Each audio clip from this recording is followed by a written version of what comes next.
अच्छा। इसमें पहले स्थान प्राप्त करने वाले को हम लोग 10,000 रुपया कैश देंगे। अच्छा। सेकंड नंबर पर आने वाले विद्यार्थियों को टैब देंगे।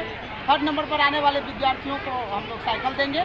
फोर्थ नंबर लोगों की शिक्षा निःशुल्क में दी जाएगी और आगे पढ़ाई बाधित न हो इसके लिए वो प्रयास करें और उनका प्रयास काफ़ी सराहनीय है। वैसे छात्र लेट पहुंचे थे, बैठने नहीं दिया गया, इस पर बहुत सा विवाद हुआ सर। बिहार के मुख्यमंत्री नीतीश कुमार से पूछिए जी। इन्हीं का 2 पदाधिकारी आया था रंगना बिल्ला, वो शिक्षा विभाग में था, वो बीपीएससी में था। जो बीपीएससी वाला था ना, जब बीपीएससी से शिक्षक की अपॉइंटमेंट की परीक्षा होने वाली थी TRE 2 में, तो बहाली की प्रतियोगी परीक्षा थी और 3 घंटा विलम्ब से आयोजित किए क्योंकि यूपी से ट्रेन आने वाली थी जो 3 घंटे विलम्ब। तो यहाँ यूपी से आने वाली ट्रेन विलम्ब है तो परीक्षा कंपटीशन की परीक्षा 3 घंटा रोक देंगे। यहाँ का छोटा बच्चा जो है जा रहा है परीक्षा देने तो 5 इंटर का तो उसका घुसने नहीं दीजिएगा। यह मुद्दा में उठाया है गरीब अमीर के बच्चे के बारे में क्या कुछ? राष्ट्रकवि रामधारी सिंह ने लिखा है, किसानों को मिलते दूध भात भूखे बालक को खिलाते हैं, माँ की हड्डी से चिपक के जारी की रात बिताते हैं, पापी महलों का अहंकार देता मुझको तक आमंत्रण। जब इस देश के अंदर में कोई गरीब का बच्चा दूध के लिए बिलखता हुआ होगा और दूसरा बच्चा बोर्डिंग स्कूल में पढ़ रहा होगा, तो आप इस देश के इस बौद्धिक विषमता को, इस आर्थिक विषमता को, इस भौतिक संसाधनों की उपलब्धता के बीच जो खाई है, इसको आप कैसे पाट पाएंगे और इस देश को विश्व गुरु आप कैसे बनाएंगे? हमारे देश के आदरणीय प्रधानमंत्री जी कहते हैं कि भारत विश्व गुरु बनने वाला है, हम विश्व गुरु बनाना चाहते हैं भारत को। तो कोई एक गरीब का बच्चा मजदूर बन करके और चिमनी भट्ठा में काम करेगा। कल हमारे इस राज्य के अपर मुख्य सचिव घूम रहे थे नालंदा में परसों, और जब वह विद्यालय में जाते हैं और वहाँ पर बच्चों की कम उपस्थिति के संबंध में जानकारी लेते हैं तो उन्हें यह जानकारी मिलती है कि बच्चे चिमनी में काम करने के लिए लग गए हैं और इस कारण से स्कूल नहीं आ सकते। तो जब गरीब का बच्चा चिमनी में ईंट बनाने के लिए मजदूर बन करके वहाँ पर काम कर रहा है, तो ऐसी स्थिति में भारत को विश्व गुरु बनाने की बात करते हैं, इससे बड़ा हास्यास्पद कुछ हो नहीं सकता। देश के अंदर में समान परवरिश की नीति लागू होनी चाहिए। जो गरीबों के घर में जन्म लेते हैं ऐसे बच्चे, कभी भगवान को कोई आवेदन नहीं दिया है कि मुझे गरीब के घर में पैदा कर दो, वह महज संयोग है। कोई किसी घर में पैदा लेता है, लेकिन किसी भी देश के अंदर में हम जब भारत को कहते हैं कि भारत माता की जय, आते हैं देश के हमारे बड़े बड़े शीर्ष राजनेता तो नारा लगाते हैं भारत माता की जय, और हम भारत माता की सभी संतान हैं। जब सभी संतान एक ही माँ के हैं और इसी भारत माता के हैं, तो केहू टूटही मरैया में दिन काटता, केहू कोठा अटारी में जलसा करूँ, तो भारत माता का बेटा कैसे होगा? सौतेला बेटा है कोई? अभी सिलेबस पर भी आपने चर्चा किया है, इसलिए मैंने परवरिश की बात की है कि सभी को समान परवरिश की नीति लागू है। दूसरा, समान शिक्षा की बात होनी चाहिए इस देश के अंदर। गरीबों के बच्चों को आप जब बिहार बोर्ड में 9th की किताब को पढ़ोगे तो गरीबों के बच्चों को आप 9th में हिंदी की किताब में मनोज तिवारी इस तरीके भलगर गायकों का व्यक्तित्व पढ़ा रहे हैं, और अमीरों के बच्चों को आप आइंस्टाइन की जीवनी पढ़ा रहे हैं, और जब नौकरियों की परीक्षा होगी तो उसमें सवाल आप आइंस्टाइन की जीवनी से पूछेंगे। तो शिक्षा आप अलग अलग रंग की क्यों बनाना चाहते हैं? इस देश के अंदर बहुरंगी शिक्षा व्यवस्था क्यों बनाना चाहते हैं? जब आप नौकरियों की परीक्षा एक लेते हैं तो फिर पढ़ाई भी एक होनी चाहिए, किताब भी एक होनी चाहिए, स्कूल भी एक होना चाहिए, सिलेबस एक होना चाहिए। एक देश, एक बोर्ड, एक सिलेबस, एक किताब, एक व्यवस्था, वन नेशन वन एजुकेशन लागू होना। क्या डबल इंजन की सरकार बच्चों के साथ गुमराह कर रही है, बच्चों को गुमराह कर रही है?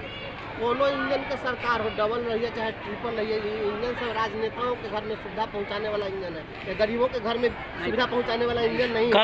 का जो मोदी सरकार का जो बजट है, इससे क्या लगता है आम आदमी को कितना फायदा पहुँचा? आज तक कोनो बजट से केकरो कोई फायदा आपको दिया है? इस बजट से क्या होने वाला है?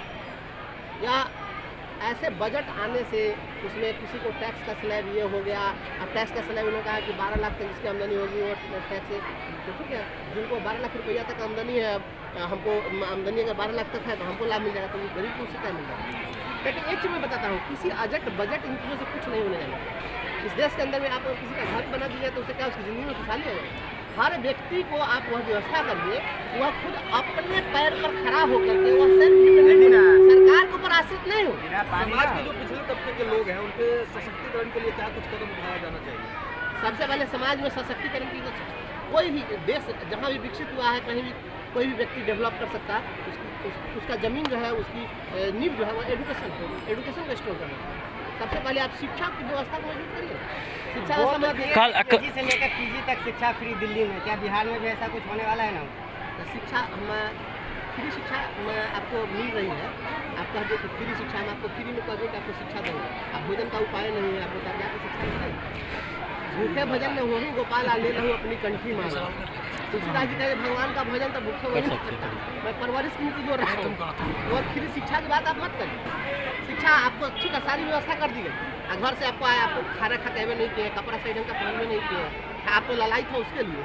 बच्चा जो स्कूल में गया उसका ध्यान बना हुआ है कि MDM का भोजन तैयार किस समय होगा कि हमको खाना मिले, तो उसका ध्यान पिता पर रहेगा।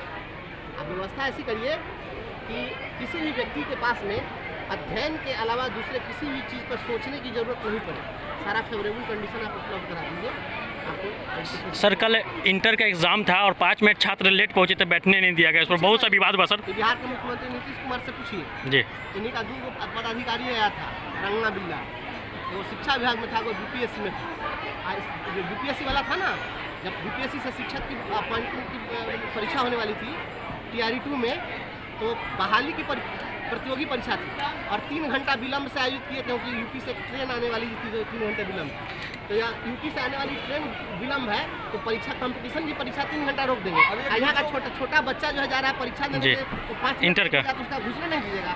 यह देश जो है ना, इस प्रकार के ऐसे नौटंकीबाज नेताओं और ऐसे पदाधिकारियों के कारण बर्बाद हो रहा है। गरीबों के लिए अलग कानून है, अमीरों के लिए अलग कानून जी। यह गलत बात है, बिल्कुल छोटा बच्चा मानव इंटर का बच्चा। अब एक वीडियो वायरल हो रहा है, शायद आपने भी देखा होगा, जो एक बच्ची है वो मतलब गेट के अंदर से घुस रही है।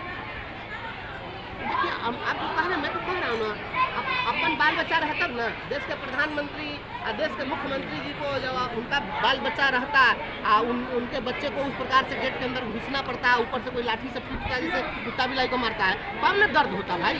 दर्द इसलिए सुपर 30 परिवारों को क्या कहना सुपर चाहेंगे? 30 के प्रयास का हम सराहना करते हैं। सुपर 30 परिवार ने जो प्रयास किया, ऐसा प्रयास सभी जगह लोग करेंगे और ऐसे ही लोग आगे आएंगे और ऐसे लोग प्रमोट किया जाना चाहिए। ऐसे लोग आगे आएंगे और कुछ करेंगे, इसी समाज का भला होना। वास्तविक काम ये है, लफाजी करने से कुछ मिलने वाला नहीं है। किसी का बात बचा है, ये सुपर 30 का संचालक प्रमोद जी जैसे साथी कर रहे हैं, ऐसे ही युवा आगे आएंगे। तो ऐसे ही युवा आएंगे, बच्चों को प्रमोट करेंगे, उसके अंदर में आगे बढ़ने की लालसा पैदा करेंगे, इसको प्रेरित करें। ये प्रेरणा का काम है और इसे और भी प्रेरणा लें और लगता है कि इस तरह का और भी संस्थान। कुछ स्कूलों में भी देखा गया है कि इंटर के बच्चे जमीन में बैठते हैं सर, ऐसा भी देखा गया है। हाँ तो देखना कुछ चाहिए भाई, जो है सो दिखने करेगा जी, जो है सो दिखेगा नहीं। जमीन पर बैठा तो कहीं रहे ना, गरीब का लड़का है तो जमीन पर बैठा देंगे जी, गरीब का लड़का है तो अपना चिमनी भट्ठा में भेज दीजिए जी। अपने बाल बच्चा को दिक्कत होता है ना, अपने तो दिक्कत है नहीं। पार्टी में आए हैं और पुरस्कार वितरण समारोह में आए हुए हैं, क्या कुछ कहिएगा? जी आज हम लोग रत्नौली पंचायत में आए हैं। प्रमोद सर के द्वारा सुपर 30 का आयोजन किया गया था, जिसमें ग्रामीण क्षेत्र के बच्चों को जी ये अपना एजुकेशन निःशुल्क देंगे, जैसा कि प्रमोद सर ने बताया, और उसी के तहत एग्ज़ाम भी हुआ है। इसमें शायद 150-200 बच्चे एग्ज़ाम दिए हैं और उसमें क्वालिफाइड बच्चों का पुरस्कार वितरण किया जाएगा और साथ ही लोगों की शिक्षा निःशुल्क में दी जाएगी और आगे पढ़ाई बाधित न हो, इसके लिए वो प्रयास करें और उनका प्रयास काफ़ी सराहनीय है। वैसे छात्रों को क्या संदेश देना जो निराश हो गए, फेल कर गए हैं, उसे क्या संदेश दीजिएगा सर?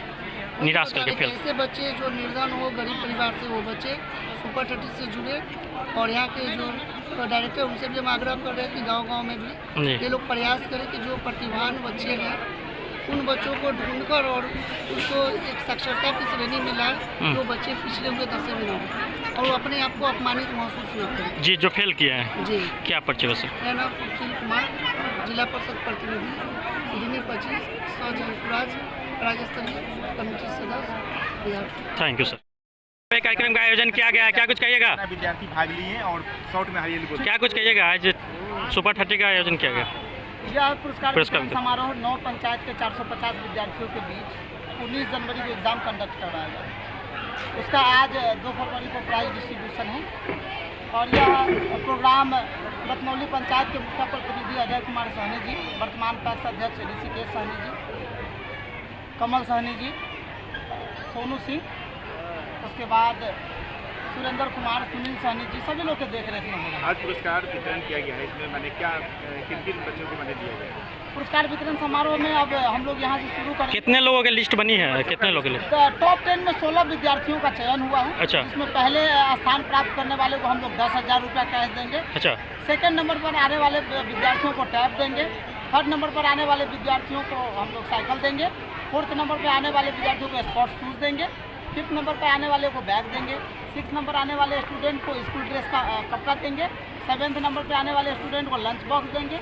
8th नंबर आने वाले स्टूडेंट को बुक देंगे। 9th नंबर आने वाले स्टूडेंट को कॉपी देंगे और 10th नंबर आने वाले को ड्राइंग देंगे। ऐसे बच्चों को क्या कहिएगा जो निराश हो गए हैं, फेल हो गए हैं?